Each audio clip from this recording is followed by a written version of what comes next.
കോട്ടണിൽ വരുന്ന സൽവാർ സെറ്റാണ് നമ്മൾ ഇന്ന് കാണുന്നത്. നല്ല രസമായിട്ടുള്ള ഷെയ്ഡിലാണ്, നല്ലൊരു ബ്ലൂ കളറും വരുന്നുണ്ട്, അതുപോലെ യെല്ലോ ഷെയ്ഡിലും വരുന്നുണ്ട്. സെയിം പാറ്റേൺ തന്നെ 2 കളേഴ്സിലാണ് നമ്മൾ അവൈലബിൾ ആക്കിയിട്ടുള്ളത്. നമുക്കിതിൻ്റെ പാറ്റേൺ വരുമ്പോഴത്തേക്ക് ഇതൊരു ലൈറ്റ് ബ്ലൂ ആൻഡ് വൈറ്റ് കളറിലാണ് വന്നേക്കുന്നത്. നല്ല രസമാണ് ഈ ഒരു സൽവാർ സെറ്റ് കാണാൻ. നല്ല പ്യുവർ കോട്ടൺ ഫാബ്രിക്കിലാണ് വരുന്നത്. കണ്ടോ, ഫുള്ളായിട്ട് നമുക്ക് ചെറിയ ഫ്ലോറൽ പ്രിൻ്റാണ്, ലൈൻസ് വന്നിട്ട് അതിൻ്റെ മുകളിൽ ഫ്ലോറൽ പ്രിൻ്റാണ് വന്നേക്കുന്നത്. നെക്കിൽ നമുക്കിങ്ങനെ ഓവർലാപ്പ് ചെയ്തിട്ട് ക്രോഷിയോയുടെ ലേസാണ് കൊടുത്തേക്കുന്നത്. ബോക്സ് പാറ്റേൺ തന്നെ വരും. ഇതിൽ ചെറിയ ചെറിയ ഹാൻഡ് വർക്ക് കൊടുത്ത് ഹൈലൈറ്റ് ചെയ്തിട്ടുണ്ട്. സൈഡിൽ നമുക്ക് ചെറിയൊരു ടൈ പോലെ വന്നിട്ട് അതിലും ചെറിയൊരു ക്രോഷിയോയുടെ ലേസൊക്കെ കൊടുത്തിട്ടാണ് ഹൈലൈറ്റ് ചെയ്തേക്കുന്നത്. ബോട്ടം വരുമ്പം ചെക്ക് പാറ്റേണിൽ പ്രിൻ്റഡ് ആയിട്ടാണ് ബോട്ടം. ദുപ്പട്ടയും നമുക്ക് നല്ല രസമാണ്. ഈ ഒരു ബോട്ടം നമ്മൾ നോർമലി കോട്ടണിൽ കാണുന്ന പോലെ ബോട്ടത്തിൻ്റെ പ്രിൻറ്റും ടോപ്പിൻ്റെ പ്രിൻറ്റും കൊണ്ട് മിക്സ് ചെയ്ത് ക്രോഷിയോയുടെ ലേസ് 4 സൈഡിലൊക്കെ കൊടുത്താണ് ഇതിൻ്റെ ഒരു പാറ്റേൺ വന്നേക്കുന്നത്.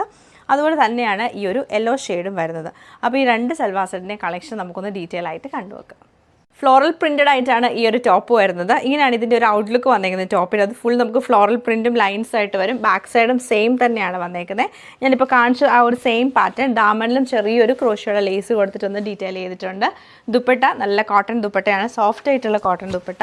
ഇങ്ങനെയാണ് ദുപ്പട്ട പാറ്റേൺ വരുന്നത്. എൻഡിൽ 2 ടാസിൽസ് ഒക്കെ കൊടുത്തിട്ടുണ്ട്. ബോട്ടം പ്രിൻ്റഡ് ആയിട്ടുള്ള കോട്ടൺ ബോട്ടമാണ് വന്നേക്കുന്നത്. വൈറ്റും യെല്ലോയും പിങ്കും കൂടെ മിക്സ് ചെയ്തിട്ടാണ് ഇതിൻ്റെ ഒരു പ്രിൻറ്റ് വന്നേക്കുന്നത്. ഇത് നല്ല രസമാണ്. നമ്മൾ നേരത്തെ കണ്ടപോലെ തന്നെ നല്ല രസമായിട്ടുള്ളൊരു ഷെയ്ഡാണ്. ദുപ്പട്ടയും ആ ഒരു സെയിം പ്രിൻറ്റ് തന്നെ ചെക്ക് പാറ്റേണിൽ വരും. ബോട്ടവും നമുക്ക് കോട്ടണിലാണ് വന്നേക്കുന്നത്.